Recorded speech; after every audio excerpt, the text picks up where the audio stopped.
నమస్కారం. Jamie Prem's YouTube ఛానల్కి స్వాగతం. ఈరోజు అలనాటి ఆణిముత్యాల కార్యక్రమంలో మనకు దొరికినటువంటి ఆణిముత్యం రాముడు భీముడు. ఈ సినిమాలో టైటిల్ రోల్లో నటించిన నటుడు విశ్వవిఖ్యాత నట సార్వభౌమ డాక్టర్ నందమూరి తారక రామారావు గారు తొలిసారిగా ద్విపాత్రాభినయం చేసి ఘన విజయం సాధించిన చిత్రం ఇది. ఇందులోని రొమాంటిక్ సాంగ్ తెలిసిందిలే తెలిసిందిలే నెలరాజ నీ రూపు తెలిసిందిలే, తెలిసిందిలే తెలిసిందిలే నెలరాజ నీ రూపు తెలిసిందిలే అంటే ఈ పాట చాలా అద్భుతమైన పాట. ఇది చాలా పాపులర్ సాంగ్ అనమాట. ఈ సాంగ్ గురించి సంగీత సాహిత్య విశ్లేషణ చేయడానికి ప్రయత్నం చేస్తాను. ఈ వీడియో పూర్తిగా చూడండి. ఆసక్తికరమైన సన్నివేశాలు అనేకం ఇందులో చివరిలో ఉన్నాయి.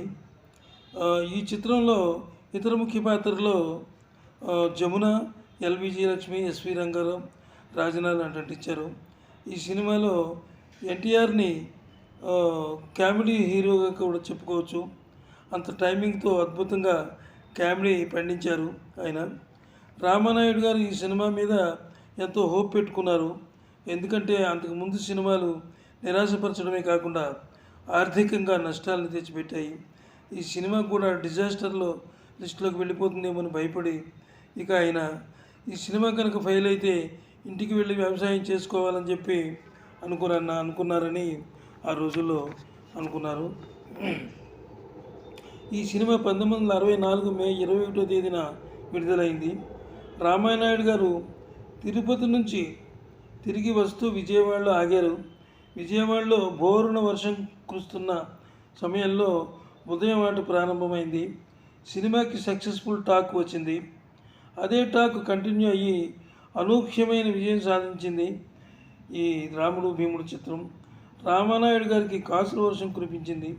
ఈ సినిమా సక్సెస్తో ఆయన ఆలోచన పూర్తిగా మారిపోయింది. నిర్మాతగా ఆయన నిలబడిపోయారన్నమాట. అయితే ఈ సినిమా గురించి ఆయన చాలా అంటే సాధారణంగా ఎవరికైనా ఏదైనా ఒక మంచి పని చేయాలన్నప్పుడు వారి యొక్క ఎల్లవేరిపోయినటువంటి దేవుడి కోసం పూజలు చేస్తారు, లేకపోతే మొక్కుబడులు తీర్చుకుంటారు. ఆ విధమైనటువంటి పరిస్థితి అందరికీ ఉంటుంది. అలాగే ఆయన తిరుపతి వెళ్ళి మొక్కు తీర్చుకుని సినిమా సక్సెస్ అవ్వాలని కోరుకున్నారు. ఆయన అనుకున్నట్టుగానే అయిందనమాట. ఇక ఈ పాట రాసిన వారు విశ్వంభర కావ్య సృష్టికర్త, జ్ఞానపీఠ అవార్డు గ్రహీత డాక్టర్ సి నారాయణ రెడ్డి గారు రాశారు. ఆ రోజుల్లో రచయితలు చాలామంది చందమామను కవితా వస్తువుగా వాడుకునేవారు. సినారే కూడా తెలిసిందిలే తెలిసిందిలే నెలరాజ నీ రూపు తెలిసిందిలే అని యథాశక్తి సినారే కూడా వాడేశారు. ఇక పాట సాహిత్యం గురించి చూద్దాం. వరహాల చిరునవ్వు కురిపించవా, పరువాల రాగాలు పలికించవా, వరహాల చిరునవ్వు కురిపించవా, పరువాల రాగాలు పలికించవా అన్నారు. ఎంత చక్కటి భావన! అందుకే ఆయన్ని కవి దిగ్గజం అన్నారు. సినారే పాటలు రాయడం ప్రారంభిస్తే పవిత్ర యజ్ఞంలా భావిస్తారు. అందుకే ఆయన శ్రీనారాయణ రెడ్డి గారి పాటలు నాటికి నేటికి ఎప్పటికీ చిరస్మరణీయంగా మన ముందుకే ఉండిపోయినాయి. ఇక ఈ పాట స్క్రీన్ మీద అభినయించిన వారు విశ్వవిఖ్యాత నట సార్వభౌమ డాక్టర్ నందమూరి తారక రామారావు, అందాల తార జమున అద్వితీయంగా అభినయించారు.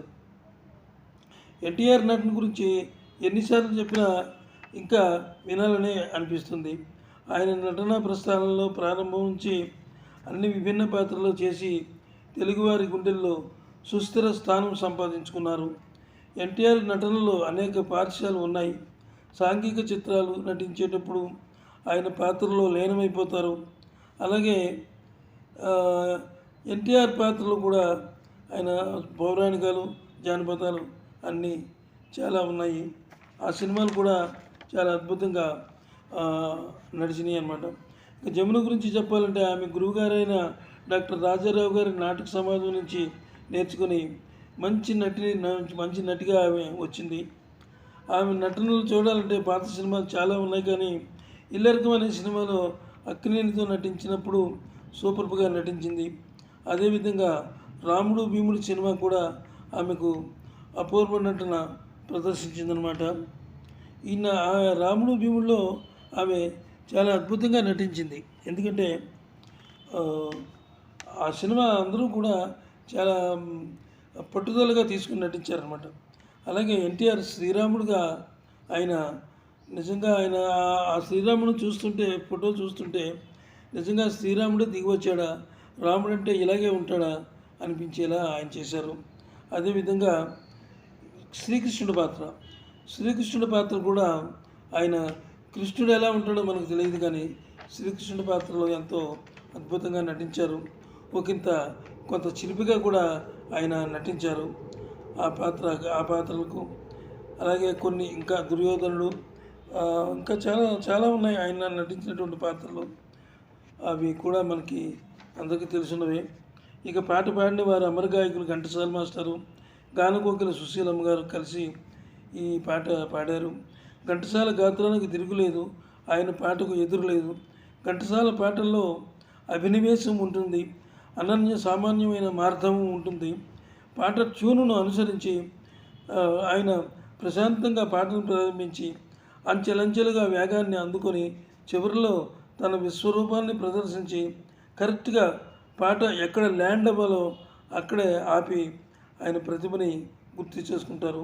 స్వర్ణయుగంలో ఆయన పాడిన పాటలన్నీ కూడా స్వర్ణాభరణాలే. ఘంటసాల వారి గురించి అందరికీ తెలిసిన విషయమే అది. అయితే ఇక గానకోకిల సుశీలమ్మ గురించి చెప్పాలంటే చాలా ఉన్న 4 మాటలు మాత్రం చెప్తాను. సుశీల సంగీత సామ్రాజ్ఞిగా ఎదిగి సముద్రమంత ఆర్తితో శిఖరాయమానమైన కీర్తితో ఆమె గాత్రం ద్వారా విజయాన్ని అందుకుంది. గాత్రశుద్ధి ఉంటే రాగాన్ని పలికించవచ్చు, ఎటునుంచి ఎటైనా మెలికలు తిప్పవచ్చు, హృదయాన్ని కదిలించవచ్చు, రాళ్లను కరిగించవచ్చు. జీవనదిలా సాగిపోతున్న ఆ రాగానికి ఈనాటికి కూడా వన్నె తగ్గలేదు. ఒక సినిమా అన్ని పాటలు ఒకేలా సూపర్ హిట్ కాలేవు, కానీ ఘంటసాల సుశీల గారు పాడిన ప్రతి పాట కూడా 10 కాలాల పాటు నిలిచిపోతూ ఉంటుంది.